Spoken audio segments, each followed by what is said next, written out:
Good morning, friends. We're on Chapter 8, A Talk at Home. On Sunday morning, Mr. and Mrs. Arable and Fern were sitting at breakfast in the kitchen. Avery had finished and was upstairs looking for his slingshot. "Did you know that Uncle Homer's goslings had hatched?" asked Fern. "How many?" said Mr. Arable. "7," replied Fern. "There were 8 eggs, but 1 egg didn't hatch, and the goose told Templeton she didn't want it any more, so he took it away." "The goose did what?" asked Mrs. Arable, gazing at her daughter with a queer, worried look.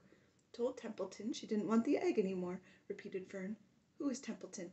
asked Mrs. Arable. "He's the rat," replied Fern. "None of us like him very much." "Who's us?" asked Mr. Arable. "Oh, everybody in the barn cellar. Wilbur and the sheep and the lambs and the goose and the gander and the goslings and Charlotte and me." "Charlotte?" said Mrs. Arable. "Who's Charlotte?" "She's Wilbur's best friend. She's terribly clever." "And what does she look like?" asked Mrs. Arable. "Well, said Fern thoughtfully. "She has 8 legs. All spiders do, I guess." "Charlotte is a spider?" asked Fern's mother.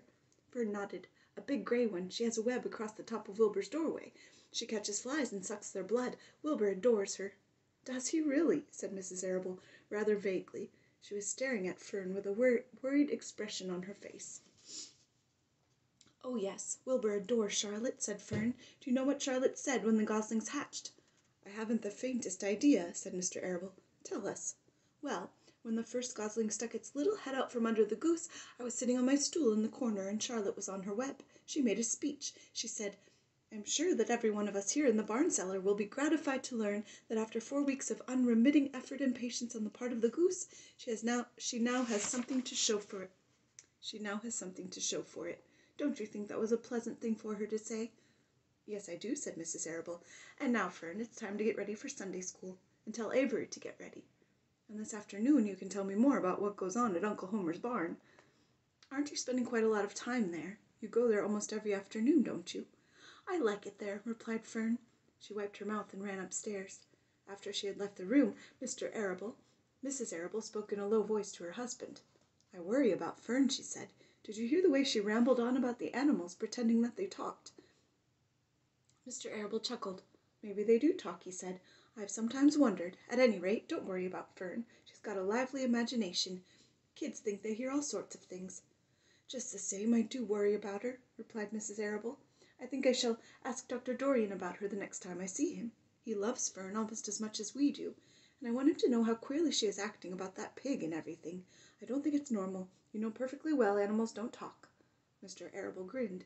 "Maybe our ears aren't as sharp as Fern's," he said. Chapter 9. Wilbur's Boast. A spider's web is stronger than it looks. Although it is made of thin, delicate strands, the web is not easily broken. However, a web gets torn every day by the insects that kick around in it, and a spider must rebuild it when it gets full of holes. Charlotte liked to do her weaving during the late afternoon, and Fern liked to sit nearby and watch. One afternoon she heard the most interesting conversation and witnessed a strange event. "You have awfully hairy legs, Charlotte," said Wilbur, as the spider busily worked at her task. "My legs are hairy for a good reason," replied Charlotte. "Furthermore, each leg of mine has 7 sections: the coxa, the trochanter, the femur, the patella, the tibia, the metatarsus, and the tarsus." Wilbur sat bolt upright. "You're kidding," he said. "No, I'm not either. Say those names again. I didn't catch them the first time." "Coxa, trochanter, femur, patella, tibia, metatarsus, and tarsus." "Goodness," said Wilbur, looking down at his own chubby legs. "I don't think my legs have 7 sections." "Well," said Charlotte, "you and I lead different lives. You don't have to spin a web. That takes real leg work." "I could spin a web if I tried," said Wilbur, boasting. "I've just never tried." "Let's see you do it," said Charlotte. Fern chuckled softly, and her eyes grew wide with love for the pig. "Okay," Wilbur replied. "You coach me and I'll spin one. It must be a lot of fun to spin a web. How do I start?" "Take a deep breath," said Charlotte, smiling. Wilbur breathed deeply. "Now climb to the highest place you can get to, like this." Charlotte raced up to the top of the doorway. Wilbur scrambled to the top of the manure pile. "Very good," said Charlotte. "Now make an attachment with your spinners, hurl yourself into space, and let out a drag line as you go down." Wilbur hesitated a moment, then jumped out into the air. He glanced hastily behind to see if a piece of rope was following him to check his fall. But nothing seemed to be happening in his rear, and the next thing he knew he landed with a thump. "Oh!" he grunted. Charlotte laughed so hard her web began to sway. What did I do wrong? Asked the pig when he recovered from his bump. Nothing, said Charlotte. It was a nice try. I think I'll try again, said Wilbur cheerfully. I believe what I need is a little piece of string to hold me. The pig walked out to his yard. You there, Templeton, he called. The rat poked his head out from under the trough. Got a little piece of string I could borrow? Asked Wilbur. I need it to spin a web. Yes, indeed, replied Templeton, who saved string. No trouble at all, anything to oblige. He crept down into his hole, pushed the goose egg out of the way, and returned with an old piece of dirty white string. Wilbur examined it. That's just the thing, he said. Tie one end to my tail, will you, Templeton?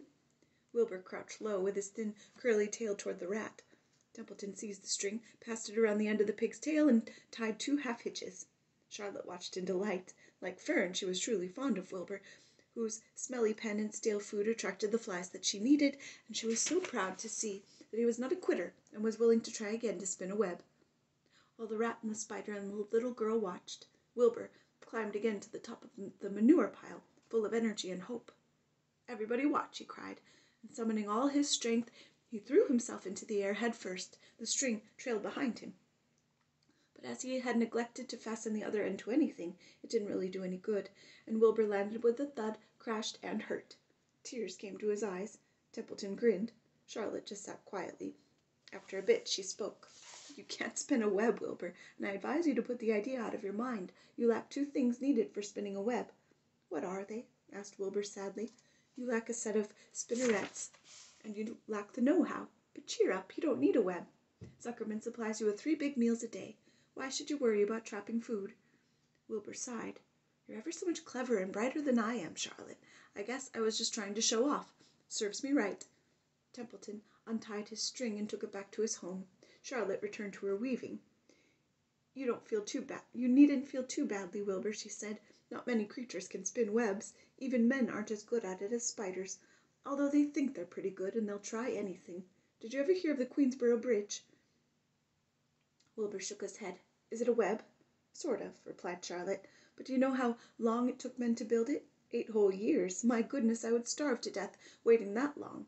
I can make a web in a single evening. What do people catch in the Queensboro Bridge? Bugs? Asked Wilbur. No, said Charlotte. They don't catch anything. They just keep trotting back and forth across the bridge, thinking there's something better on the other side.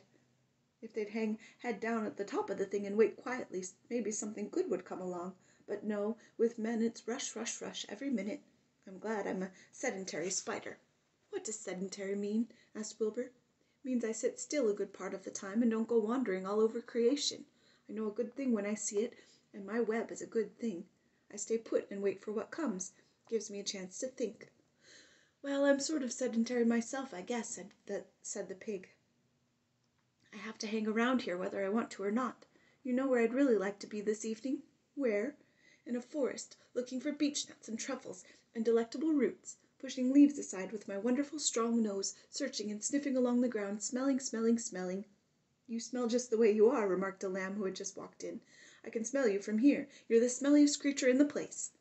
Wilbur hung his head. His eyes grew wet with tears. Charlotte noticed his embarrassment, and she spoke sharply to the lamb. Let Wilbur alone, she said. He has a perfect right to smell, considering his surroundings. You're no bundle of sweet peas yourself. Furthermore, you are interrupting a very pleasant conversation. What were we talking about, Wilbur, when we were so rudely interrupted? Oh, I don't remember, said Wilbur. It doesn't make any difference. Let's not talk any more for a while, Charlotte. I'm getting sleepy. You go ahead and finish fixing your web, and I'll just lie here and watch you. It's a lovely evening. Wilbur stretched out on his side. Twilight settled over Zuckerman's barn, and a feeling of peace. Fern knew it was almost supper time, but she couldn't bear to leave. Swallows passed on silent wings in and out of the doorways, bringing food to their young ones. From across the road a bird sang, Whippoorwill, whippoorwill. Lurvy sat down under an apple tree and lit his pipe. The animals sniffed the familiar smell of strong tobacco. Wilbur heard the trill of the tree toad and the occasional slamming of the kitchen door. All these sounds made him feel comfortable and happy, for he loved life and loved to be a part of the world on a summer evening. But as he lay there, he remembered what the old sheep had told him. The thought of death came to him, and he began to tremble with fear. Charlotte, he said softly. Yes, Wilbur. I don't want to die. Of course you don't, said Charlotte in a comfortable voice. I just love it here in the barn, said Wilbur. I love everything about this place. Of course you do, said Charlotte. We all do. The goose appeared, followed by her 7 goslings. They thrust their little necks out and kept up a musical whistling like a tiny troop of pipers. Wilbur listened to the sound with love in his heart. Charlotte, he said. Yes, said the spider. Were you serious when you promised you would keep them from killing me? I was never more serious in my life, and I'm not going to let you die, Wilbur. How are you going to save me? Asked Wilbur, whose curiosity was very strong on this point. Well, said Charlotte vaguely, I don't really know, but I'm working on a plan. That's wonderful, said Wilbur. How is the plan coming, Charlotte? Have you got very far with it? Is it coming along pretty well? Wilbur was trembling again, but Charlotte was cool and collected. Oh, it's coming all right, she said lightly. The plan is still in its early stages and hasn't completely shaped up yet, but I'm working on it. When do you work on it? Begged Wilbur. When I'm hanging head down at the top of my web. That's when I do my thinking, because then all the blood is in my head. I'd be only too glad to help in any way I can. Oh, I'll work it out alone, said Charlotte. I can think better if I think alone. All right, said Wilbur, but don't fail to let me know if there's anything I can do to help, no matter how slight. Well, replied Charlotte, you must try to build yourself up. I want you to get plenty of sleep and stop worrying. Never hurry and never worry. Chew your food thoroughly and eat every bit of it, except you must leave just enough for Templeton. Gain weight and stay well, that's the way you can help. Keep fit and don't lose your nerve. Do you think you understand? Yes, I understand, said Wilbur. Go along to bed, then, said Charlotte. Sleep is important. Wilbur trotted over to the darkest corner of his pen and threw himself down. He closed his eyes. In another minute he spoke. Charlotte, he said. Yes, Wilbur. May I go out to my trough and see if I left any of my supper? I think I left just a tiny bit of mashed potato. Very well, said Charlotte, but I want you in bed again without delay. Wilbur started to race out to his yard. Slowly, slowly, said Charlotte. Never hurry and never worry. Wilbur checked himself and crept slowly to his trough. He found a bit of potato, chewed it carefully, swallowed it, and walked back to bed. He closed his eyes and was silent for a while. Charlotte, he said in a whisper. Yes? May I get a drink of milk? I think there are a few drops of milk left in my trough. No, the trough is dry, and I want you to go to sleep. No more talking. Close your eyes and go to sleep. Wilbur shut his eyes. Fern got up from her stool and started for home, her mind full of everything she had seen and heard. Good night, Charlotte, said Wilbur. Good night, Wilbur. There was a pause. Good night, Charlotte. Good night, Wilbur. Good night. Good night. Have a good day, friends.